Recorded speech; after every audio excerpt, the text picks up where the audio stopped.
இப்போ எலும்பிச்சம் செடி மாடி தோட்டத்தில் எப்படி வளர்க்குறதுன்னு பார்க்கலாம் வாங்க.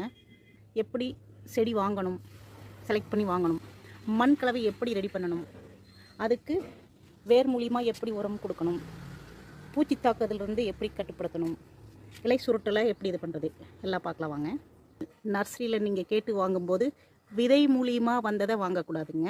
மாடி தோட்டத்திற்கு ஏற்ற செடி ஒட்டுக்கண்ணு ரகம். மண் கலவை எப்படி ரெடி பண்ணணும்னா நீங்கள் 1:1:1 அப்படிங்கிற ரேஷியோவில் ரெடி பண்ணணுங்க. உயிர் உரங்கள் அசோஸ்பைரிலம், ட்ரைகோட்ராமா விரிடி, சூடோமோனஸ் ஆகியவை கலந்துக்கங்க. நல்லா வெயில் படுற இடத்துல வைக்கணும். நீங்கள் வாழைப்பழ கரைசல் கொடுக்கலாம், சாம்பல் கரைச்சி கொடுக்கலாம். சாம்பலில் காரத்தன்மை இருக்குதுங்க. புளிச்ச மோர், நல்லா புளிச்ச மோரை ஒரு டம்ளர் மோருக்கு 10 டம்ளர் தண்ணி. ஒரு பூ பிஞ்சு பிடிக்க நீங்கள் தேமூ கரைசல் அடித்து விடலாம்.